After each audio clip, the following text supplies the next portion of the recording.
So, I want to talk about the Big Muff. It's a pedal that just about everyone is familiar with, and countless versions have been sold, both by Electro Harmonix as well as other companies.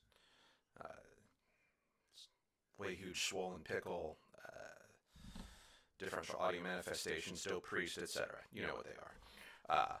I've owned a few over the years, but I've never held on to them.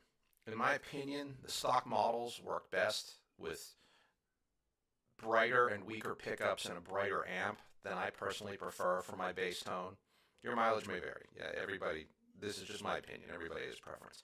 I recently picked up one of the tone wicker versions. Looks like this.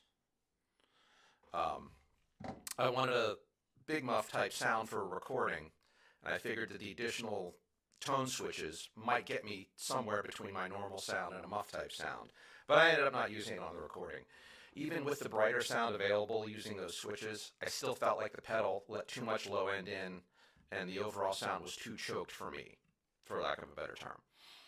Looking at the schematic, my personal opinion is the input cap is too big, the cap feeding the first transistor stage, and I also think the cap feeding the next stage is too big.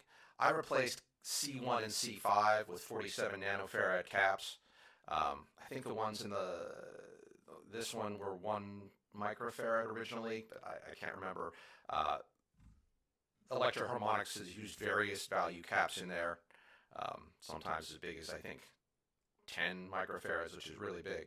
Anyway, you could also replace C4, but it's not necessary. It's kind of, if you have the sustain knob all the way up, it's kind of right in line with C5. I replaced those two. That's enough. For my own personal taste, I could probably even go smaller with caps, as smaller as 0.01 microfarads. But at some point, it wouldn't be a muff anymore.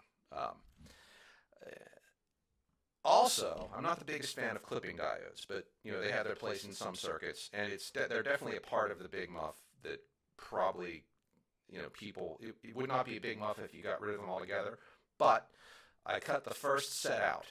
There's a set of clipping diodes on the first transistor. I cut them right out, and it's on the second transistor. On the third transistor, I replaced the diodes with LEDs. And this really opens the pedal up, but you still get some of that clipping diode sound. I tested the pedal out of the case after I had done the mods, and you could actually see the clipping LEDs light up as I played. So if you're feeding enough signal, by cranking the sustain knob, or if you have really hot pickups, the clipping diodes are actually gonna make an effect. So, um, and the parts in question are through-hole mounted in both the big box and the tone wicker versions. Not sure about other versions. Some of them might be SMD and less easy or less fun to modify. I picked up a couple used big box ones. They're real cheap on the used market, and the parts to mod them are cheap.